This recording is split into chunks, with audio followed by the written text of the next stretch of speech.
Thank you, thank you, thank you. 3,000 subscribers. Can't believe it, but I got to, because you did it. You say, hey man, you gonna do this every time you get another 1,000 subscribers? Yep. Why? Because you guys are important to me. If it wasn't for you folks subscribing, watching, liking, commenting, I wouldn't be doing any of this stuff. I'd just be working all by myself up here, my lonely self. But because you like hanging out with me for some morbid reason, we're here.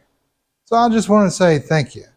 Now let me show you some things coming up, because we already got 2 bikes that come in over the weekend, and we got 2 more coming up this week. So a lot of more videos coming out. And the Iron Head, well, let me show you. Oh, and I almost forgot. To the first person that comments, I'll send you a free Butler Customs patch to put on your gear.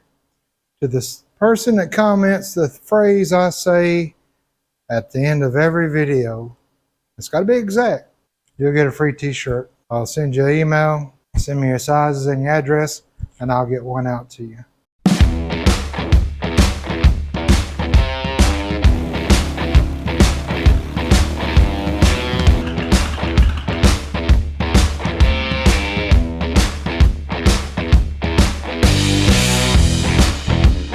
We have this beautiful Sportster here that I've done quite a bit of work on. We customized everything, and he brought it back up and said, man, there's a issue with the throttle. It feels like it's catching sometimes and real grippy.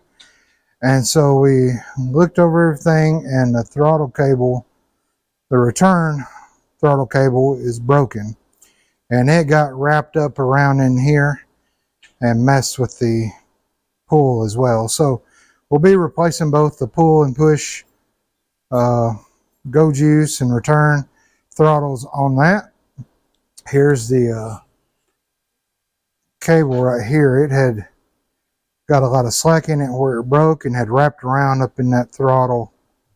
And then the cable itself has been chewing, getting thinner and thinner all the while, and then finally it just got so thin down here it snapped off.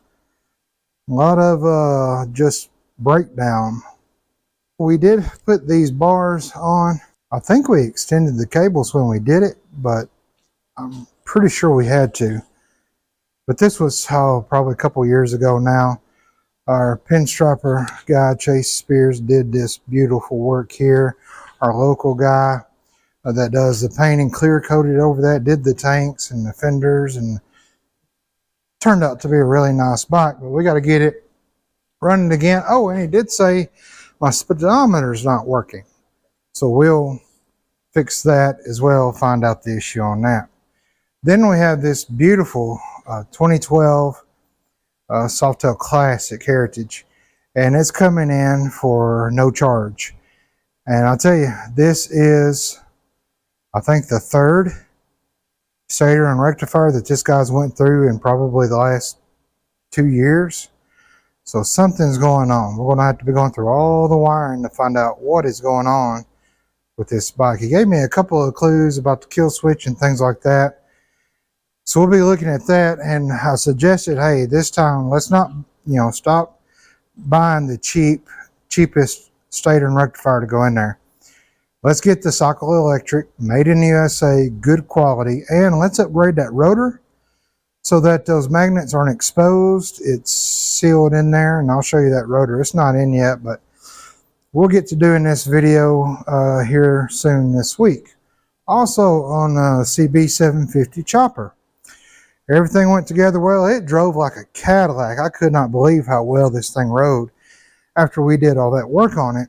And I've got the Carb Tuner Pro 4 in, and we're going to be tuning these carbs in, dialing them in just right. I think 1 or 2 is running a little rich on us from what it sounded like. On the Carb Tuner, here's the kit here. It's got the hoses, it's got the fittings, it's got just a simple mercury manometer, I believe is what they're called. Now, here's the thing. They make better ones than these, the digital ones. And they make worse ones than these. The ones with like the blue fluid, they're really cheap. I don't know, they're like 20, 30 bucks. Don't get the blue fluid ones. You crack that throttle a little bit too much, and I've heard of that blue fluid running right down in your intake and right into your cylinders. The digital ones are very pricey. If you just got you a bike and you're not doing a bunch of bikes, you know, you don't really need a digital one. You kind of set them in once, and then until you're in the carbs again, maybe changing jets or things like that, you really don't need them. So this is a good in-between, very reliable. It has springs in it, just works off a vacuum. And the good thing about the mercury manometers, they're old school. You know, that was like the first, I guess, tunes was the manometers. And this works on carbureted and fuel injected as well, as long as it's got a vacuum nipple for each whatever you're working on. So this is a 4-1. It's got the 4. You can also do 3 carbs, 2 carbs, single carb. Anything with a vacuum, this will work to get your air fuel mixture right, how you want it. Well, I should say to get the vacuum right, how you want it. So mercury's been used, you know, for years and years and years. You can find those little pressure needle gauge things and get the 4 gauges. You can just go to Harbor Freight and buy the 4 gauges and vacuum lines and do it, make it yourself, or buy the cheap kit. Don't get those. Those little gauges bounce around so much when the bike's running, you'll never be able to see what the reading actually is. The mercury is thick, it is slow. It'll come up once the bike's warmed up, once you get your carburetors warmed up and it's kind of settled down where it's going to idle, you'll see the difference. So we're going to do a video just on tuning this 750 CB. I've got another CB 750 coming in for the same thing, to tune those carbs. So I'll either be doing it on this one or on the one that comes in. On the iron head, we got the neck bearings in. Still trying to figure on these. We've got to get these out and replace these. We've got to strip that rubber coating off all of those shafts there and figure out something where these will slide up and down inside that bushing, not get caught, not push the bushing out. But we're going to do it. We're going to figure it out. Also, I could not find, okay, here's my theory. On a chopper, what makes, I think, a chopper a good chopper is it's so thin. There's nothing bulky sticking out. It's a thin, smooth line bike. That's what I think a chopper looks best. Even the seats, when they make the seats for choppers, you see here how thin the seats are. They're real thin to keep a narrow, thin line. You wouldn't put a big fat seat on it. So I've been looking at air intakes, and they're all huge. They all stick out like here. And I don't like that. I don't want these sticking out. So what I decided is, let's make one. So we're going to make an air cleaner out of a cat bowl that I got at Walmart for, oh, I don't know, a couple dollars. So we're going to make it, we're going to cut this circle out where it cones over. I think we're going to have enough clearance for that. We're going to put this little cool Harley Davidson logo I found on that. Adhere that to that. We'll have a hole here for a mounting bracket for this cone.